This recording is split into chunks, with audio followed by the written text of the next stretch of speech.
दुर्गा नदी के किनारे बसा एक गांव फूलपुर।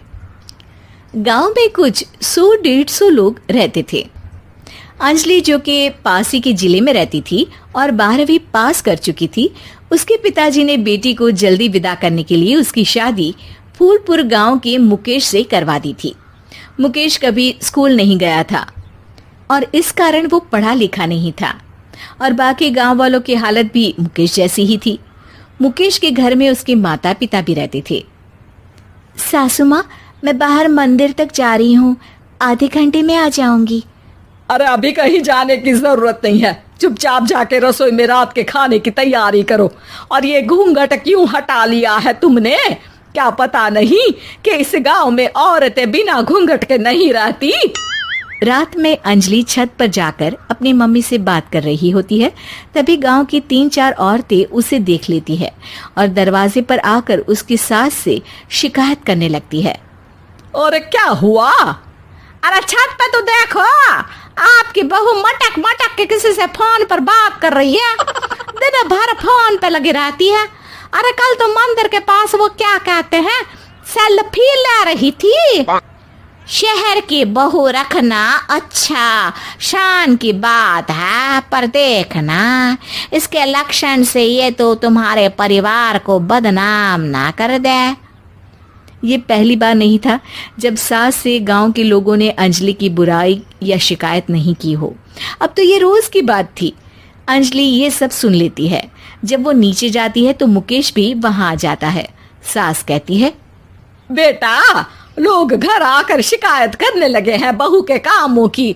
देख लो, पति हो, संयम से रखो इसे। माँ जी, मैं तो अपनी माँ से बात कर रही थी क्योंकि यहाँ कोई बात करने लायक ही नहीं है और अब मैं माँ के पास ही रहूंगी। वहाँ क्या रहना, वहाँ बाहर के लोग तो ठीक है पर घर के लोग भी इज्जत ना दे सके। अरे नहीं नहीं अंजलि, ऐसा नहीं है, धीरे धीरे सब ठीक हो जाएगा, तुम फिक्र ना करो। अरे बस कुछ बोलना ही नहीं है, सर पे चढ़ा रखा है बहू को। सास मुकेश की नरम बात सुन के वहां से मुंह चढ़ाकर चली जाती है। मैं तो कहती हूँ हम दोनों शहर चले जाते हैं। मैं पढ़ी लिखी हूँ, मुझे वहाँ नौकरी भी मिल जाएगी और थोड़े दिनों में आप भी वहाँ कुछ काम ढूंढ लेना। अरे नहीं नहीं अंजलि, हम यहाँ ना गांव का खेत, माँ पिताजी को छोड़कर शहर नहीं जा सकते। माँ पिताजी को कैसा लगेगा और गांव वाले क्या सोचेंगे? ये कहकर मुकेश सोने चला जाता है और अंजलि की गांव वालों द्वारा बुराई का सिलसिला बहुत दिनों तक चलता ही रहता है। लेकिन अंजलि गुस्सा ना दिखाते हुए समझदारी से काम लेती है।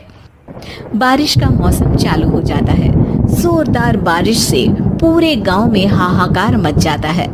दुर्गा नदी में बाढ़ आ जाती है और बाढ़ का पानी पूरे गांव की फसल तबाह कर देता है। फसल की ये हालत देखकर गांव वाले निराश हो जाते हैं और बात तो यहाँ तक पहुँच जाती है कि कुछ लोग तो अंजलि को इस सब का दोषी ठहरा देते हैं। अरे पूरी फसल तबाह हो गई, पता नहीं किसकी नजर लग गई है। अरे जब से चौधरी परिवार में ये शहर की बहू आई है ना, तब से ही गांव की शांति चली गई है। इसके कर्म कांड से माँ दुर्गा नदी भी खुश नहीं है। ये सब सुनकर बेचारी अंजलि रोते हुए अपने घर चली जाती है। कुछ दिन बाद सभी गांव वाले अपनी फसल का मुआवजा लेकर अपने अपने घर आते हैं। मुकेश भी 1500 लेकर आता है। अंजलि को जब पासबुक दिखाता है तो अंजलि हैरान हो जाती है।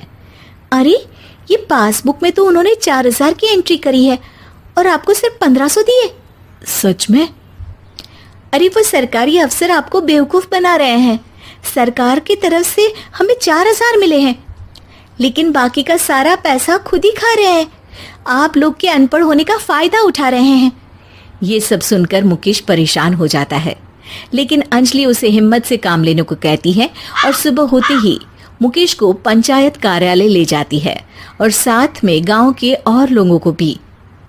आप सरकारी बाबू क्या गांव के लोगों को बेवकूफ समझते हैं?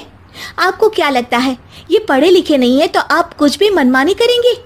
ये बेचारे दिन रात इतनी मेहनत करते हैं, ये हमारे अन्नदाता हैं और आप इनके साथ ऐसा धोखा करते हैं। अरे क्या बके जा रही है ये लड़की, किस धोखे की बात कर रही है?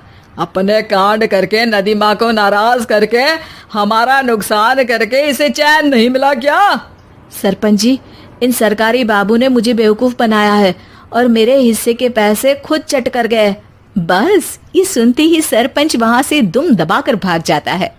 पता चलता है कि जनपद अधिकारियों ने गांव के सरपंच के साथ मिलकर सबके साथ धोखा किया है। सब लोगों का विरोध शुरू हो जाता है और आखिर में अधिकारी सब गांव वालों के हिस्सों के बचे हुए पैसे उन्हें लौटा देते हैं और कई दिन तक सरपंच गांव में लौटता ही नहीं। अंजलि, तुम नहीं होती तो हम गांव वालों को तो पता ही नहीं चलता कि ये हमें हर बार बेवकूफ बनाते हैं। हाँ हाँ अंजलि बेटी, हमें माफ कर दो। हम सब तुम्हें बुरा भला कहते रहे, लेकिन तुमने ही आज हमें बेवकूफ बनाने से बचाया है। हमें तुम पर गर्व है बेटी। अब समझ आया कि सरपंच तुमसे नहीं, तुम्हारे पढ़े लिखे होने से नफरत करता था। क्यों ना इस बार हम अंजलि को ही सरपंच पद के लिए चुन ले? क्या कहते हो गांव वालों? पढ़ी लिखी सरपंच। बस पूरा गांव अंजलि के लिए ताली बजाता है और अंजलि की सास उसे खुशी से गले लगा लेती है।